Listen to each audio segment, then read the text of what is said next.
you, Brad, very much for leading and fine singing. It's good to see each and every one of you here today. You know, the Bible tells us to rejoice with those who rejoice. And that's what we did, many of us last night. I don't know that I've been to a more beautiful wedding. Now, I'm going to have to tell you that. I'll tell you that right off. Aaron and Luke made a beautiful couple. The setting was just as pretty as could be. All of the ladies, Pam, Paige, all of them were stunning.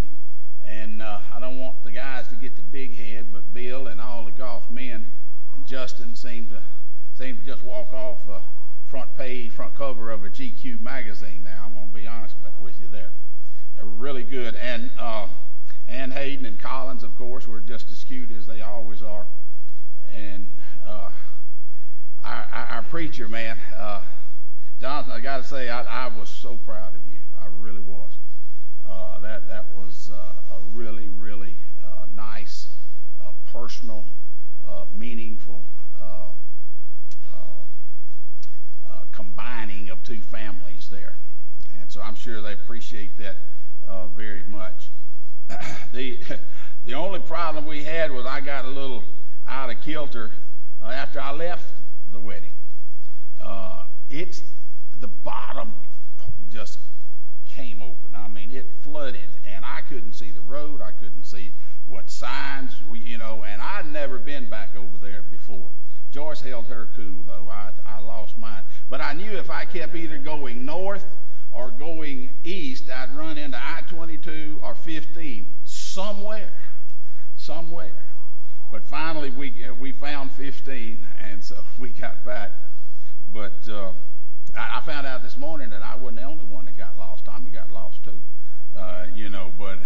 But anyway, we made it out, and it was a beautiful evening. Everything was just fantastic, and it was good being with the golf family and the Wall family last night.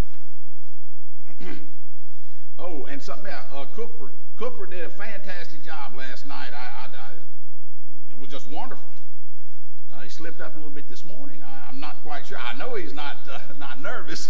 That boy's got experience, so he just got tongue-tied there a little bit.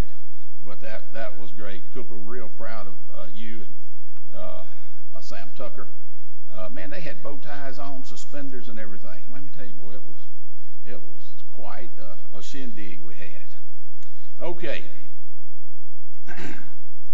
As I was preparing for Wednesday night, our Wednesday night lessons regarding selfishness, I was reminded about a couple of verses in the Old Testament that I hadn't looked at in a while.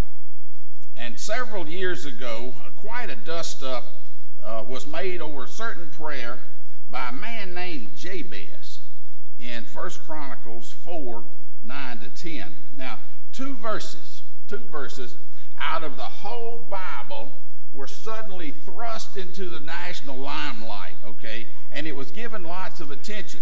And all of a sudden, we've got a book that comes out regarding this prayer. We've got many related items, trinkets and stuff that comes out regarding this prayer. And, it was said that if someone prays this prayer, all of these good things are going to happen to them, etc.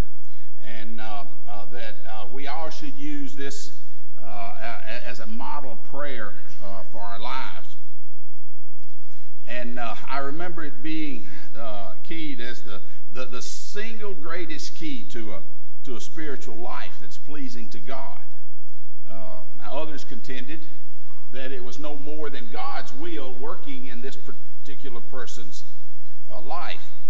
But the first 9 chapters of the book of 1 Chronicles are basically taken up with a family history, a family tree of the Hebrew tribes, name after name after name of the births. Sometimes it gets tough reading in those type chapters. However, the information on Jabez there is found sort of hiding there in one of the least read sections, in one of the least read books, I believe, in the entire Bible. It's kind of nestled there all by itself. Now Jabez was not a great prophet. He wasn't a great preacher. He wasn't a wise ruler. He was not known for winning a battle for the Israelite nation. We're not told anything special about Jabez as far as having any kind of gift or talent or anything like that. From what we can determine there, Jabez is remembered for one thing, and that is he prayed. He prayed. Now the expansion of the text there in Chronicles from just the name, this was the father of this person, this was the father of this person, that expansion from just recording the names of the heads of the family there to include a little bit more information on Jabez is really kind of out of the ordinary there for this section, these first 9 chapters there. Now let's go back to 1 Chronicles 4, start there in verse 9. Now Jabez was more honorable than his brothers, and his mother called his name Jabez, saying, because I bore him in pain. And Jabez called on the God of Israel, saying, oh, that you would bless me indeed, and enlarge my territory, that your hand would be with me, and that you would keep me from evil, that I may not cause pain. So God granted him what he requested. Now, after the hubbub of these verses came out several years ago, I went back and reread these verses, and I'm going to be honest with you, I quickly just wrote Jabez off. I just wrote him off as a self-serving, narcissistic, egotistical type guy. That's what I did. He seemed to me that he wanted everything for himself, and he was not concerned about anybody else. He was not concerned about the nation of Israel. He was not concerned about his people. He was only concerned about himself. But I'll tell you what bothered me was that last sentence. So God granted him what he requested. What he requested. And in my mind, I said, okay, Norman, now you know what you think and what actually happened. It really may not mesh there. Okay, and I understand that. I understand that. So, you know, I was confused a little bit, perplexed, maybe astonished that God would grant a request to somebody who I felt like was just a self-serving individual. But I went along there and really didn't think about it for a long time. And a while back, looked at the verses again and started mulling over some things, you know. And really came to think, you know, there must be something about this man Jabez, because the author of Chronicles, who some believe was Ezra, there must have been something about this man Jabez for Ezra to say, okay, you know, 9 chapters here of family after family being listed. I've got to say a little bit more about this guy Jabez than I've said about everybody else in those 9 chapters. And Ezra thought that evidently an expansion was needed there. And so, you know, I got to thinking about that and said, well, you know, something's got to be, you know, up with this. So this is what we know. All right, that Jabez is listed within the genealogy of Judah there. That his father may be Koz there, K-O-Z in verse 9. That Jabez believes in the God of Israel. And he is said to be more honorable than his brothers. His name means pain, evidently caused with childbirth. Jabez makes several requests here, and God grants his request. Now, back in 1 Chronicles 3:55, we find that there was a city named Jabez. But basically, That's all we know. Now remember, I felt like that this prayer of Jabez, as they called it, to me seemed to be a model prayer of the me generation. It really did. These individuals who pray selfishly, you know, who pray for wealth and success and recognition and power to come to them. All right? See, that's the me generation. And I felt like there for a while Jabez would fit right in with that me generation. After all, look at that. He said, "Oh, that you would bless me indeed. Bless me, bless me. God, bless me." You know, Jabez doesn't ask for God to bless anybody else.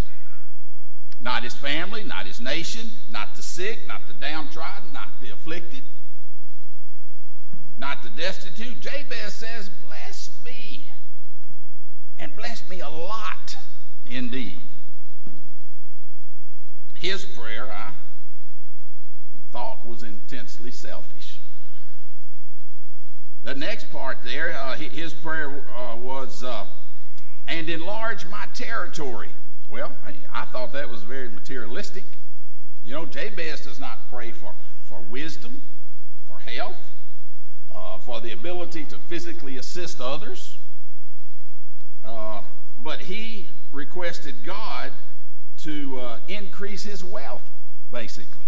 Increase his power. Increase his recognition, you know, by others. He wants to own more land so he will be more powerful. And again, I thought that was materialistic. The next part there, that your hand would be with me, I thought was egotistical. All right? He didn't pray for God to defend Israel. He didn't pray for the spiritual needs of his people.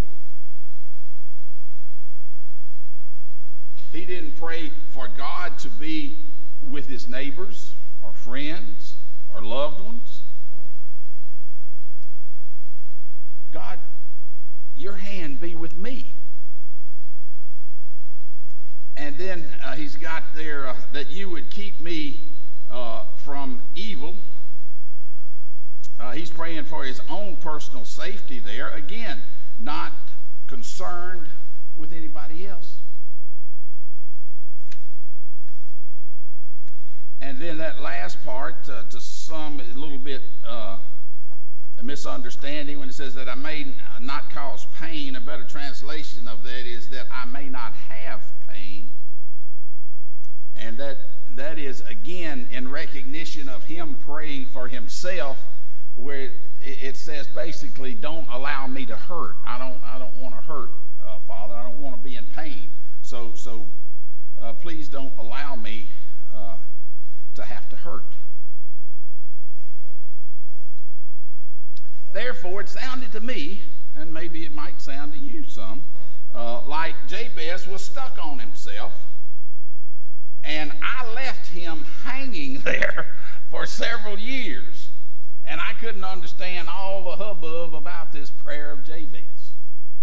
This prayer of Jabez. However, that last sentence always kept poking me. Always kept poking me. So God granted him what he requested. Over the years, thinking about this and wondering, about this, have caused me to soften my views on Jabez there. I have to admit that there are times when we can see God has blessed certain people or blessed certain groups of people because of their wealth or because of their power or because of their status in life or their knowledge or self-esteem. God's blessed certain people, and we can see that, just by the outward appearance. And, we can become envious if we're not careful. And as Christians, we should become very careful in that we don't allow these sins to creep into our lives of maybe coveting other things because somebody has them. Matthew 5:45, we have to remember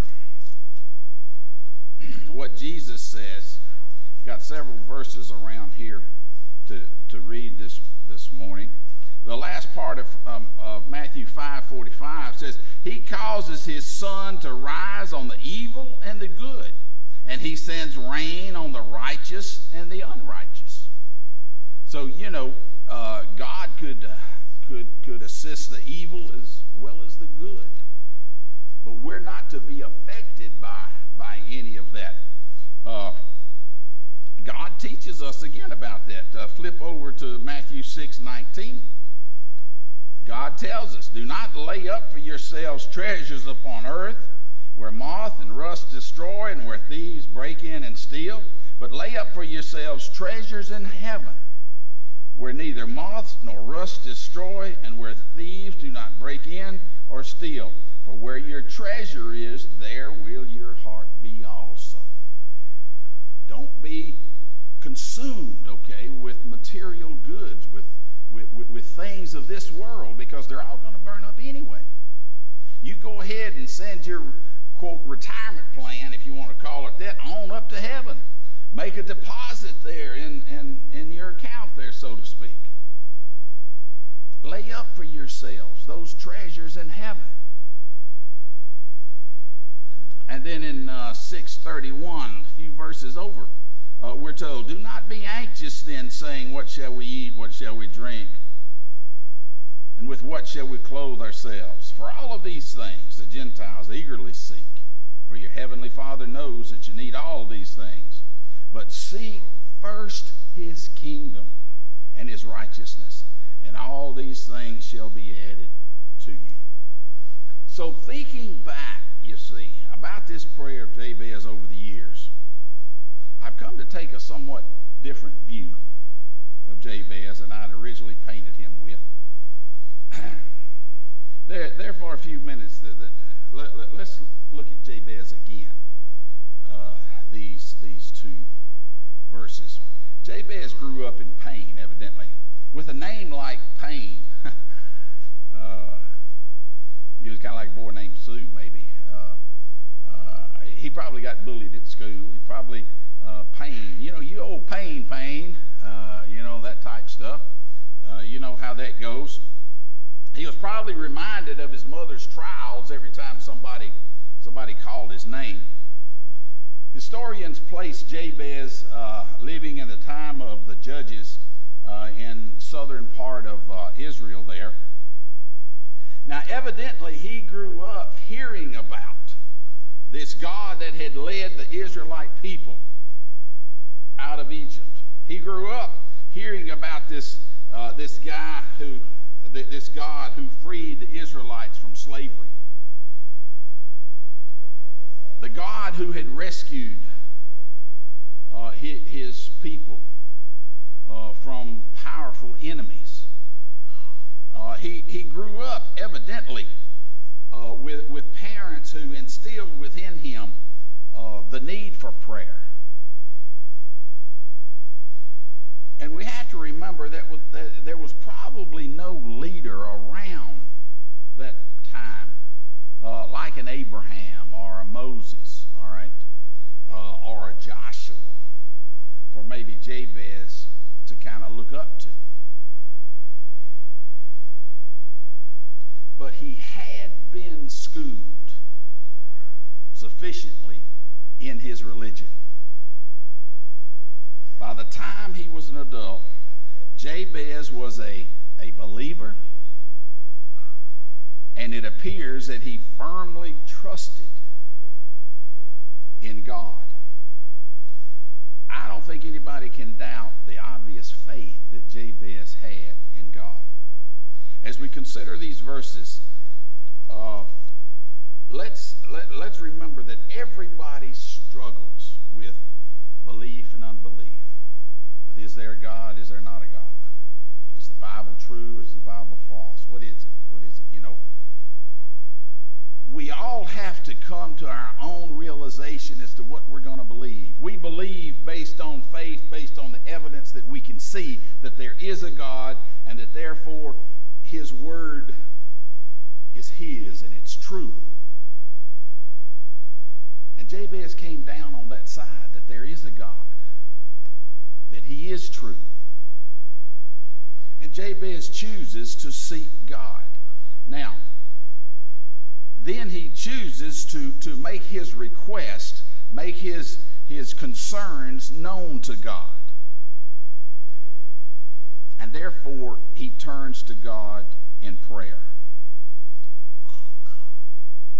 And, you know, I'm saying, Norman, what you think these things that you thought originally way back then? I don't know. That's just the way it first hit me. But, you know, Jabez turned to God in prayer, and Philippians 4:6 tells us this, so I certainly can't hold anything about, against Jabez. Philippians 4:6, Paul says, be anxious for nothing, but in everything by prayer and supplication with thanksgiving, let your requests be made known to God. This is all Jabez was doing. This is all he was doing. He made his request known to God. And it's also noteworthy to remember back in what we call the Lord's Prayer, Jesus himself prayed, give us this day our daily bread. That's mighty personal too. Talking about myself, give me my daily bread.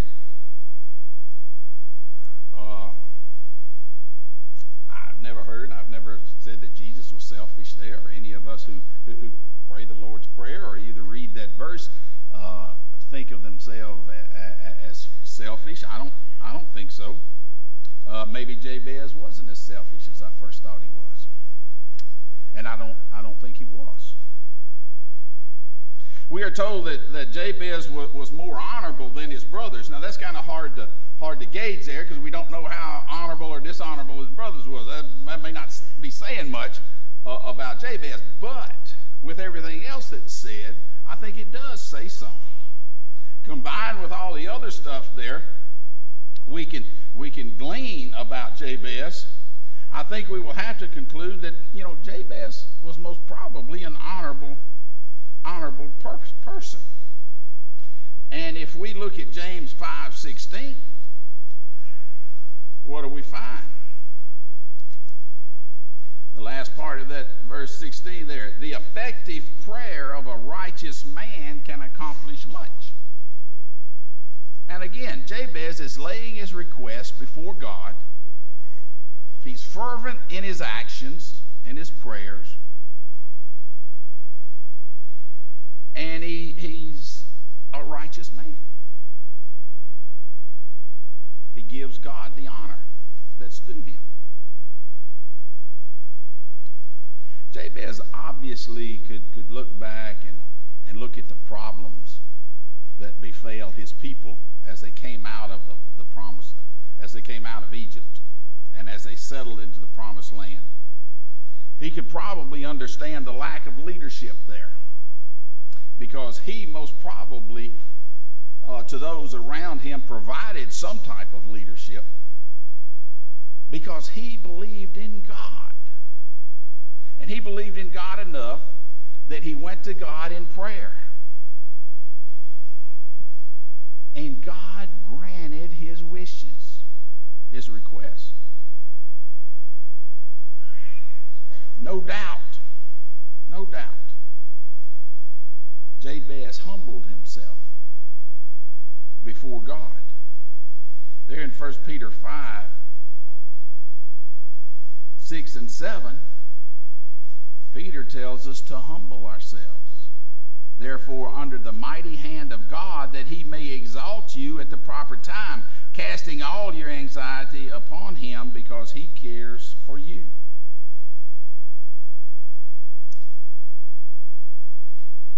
Jabez requested that personal blessing. Oh, that you would bless me indeed. There's nothing wrong with requesting God to bless us specifically. The New Testament is filled with that type request. And you know, I sincerely believe that God our Father wants to bless us. He wants to bless us. And I believe He does. However, other than in a time of need or a time of emergency, do we actually approach God on a consistent basis, having conversations with God, believing in Him above all else? Do we ask God to bless us? To bless us. God could open the floodgates of blessings for us. I believe both materially and spiritually. It could be that He is just waiting on us to ask. Jeremiah 33:3, very quickly, he says, "Call to me, and I will answer you, and show you great and mighty things which you do not know." We can turn, though, to Matthew 7:7. Very familiar verse. We know all about it. We read it all the time. But the question this morning is, do we follow through? Do we follow through? Matthew 7:7. "Ask, and it shall be given to you. Seek, and you shall find. Knock, and it shall be opened to you. For everyone who asks receives. He who seeks finds. To him who knocks it shall be opened. Or what man is there among you, when his son shall ask him for a loaf, will give him a stone? Or if he shall ask for a fish, he will not give him a snake, will he? If you then, being evil, know how to give good gifts to your children, how much more shall your Father who is in heaven give what is good to those who ask Him?"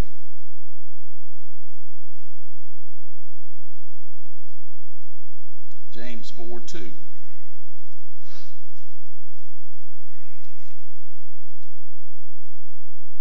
James 4:2, verses 2 and 3.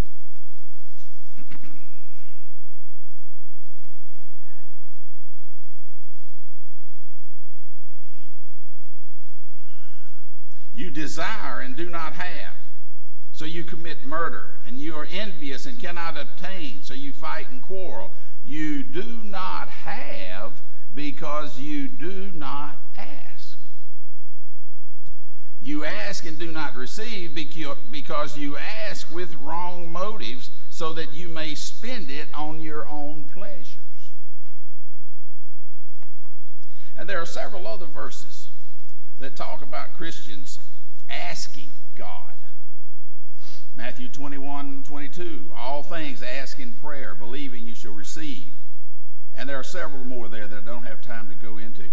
It does seem that God is pleading for us to live according to His instructions, believe in Him, honor Him, and ask for what we want. Very quickly, Jabez says, "Enlarge my territory." Think of it. It may be that he is saying, "Enlarge my sphere of influence." All right. If he is asking for land, for that, I'm convinced now that Jabez has used the property that he has for the Lord, and the Lord's been pleased with how Jabez has handled his things that's been given to him. And now God is going to bless Jabez more with what he asked, because he knows that Jabez will use what he has given for God's glory. I'm convinced of that. Now, since God honored that request, Jabez also prays that God's hand be with him.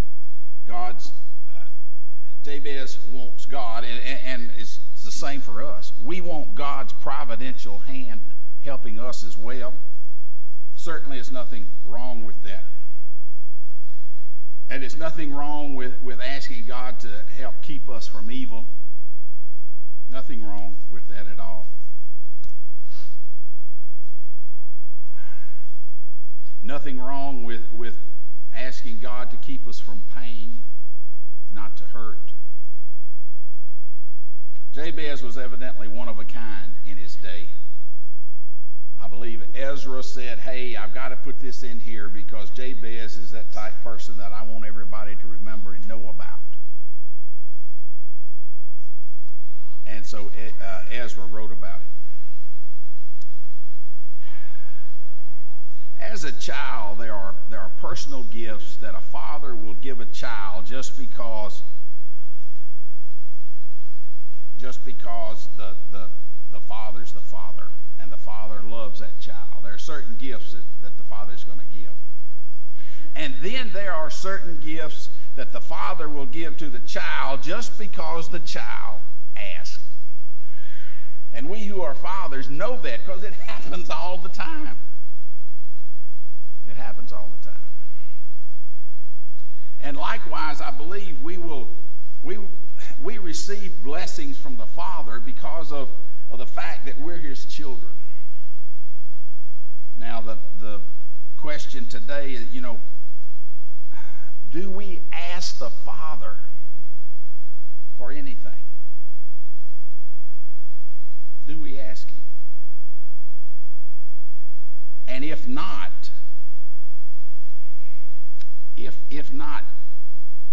do you think there might be some unclaimed gifts from God ready to be bestowed upon us? Could there be? Could there be? God first loved us. 1 John 4:19 says that. And I'm convinced that God wants to bless us. He asks us, though, to honor Him, to obey Him, to render obedience to Him, to be baptized, to become a child of His. And He bestows these blessings upon us. And I believe, and it's taught, that if then we will ask our God, our Father, He will grant. He will grant our request. Now, of course, we all know the Lord's will be done. But I tell you, I think we need to learn to ask more in our prayers to God. Approach Him more. Know who He is and not be afraid. If for any reason this morning we can help you, if you need to render complete obedience to God, if you need to come back to God, we pray that you will. We hope that you communicate with God, that you have your discussions with Him, and we can pray with and for you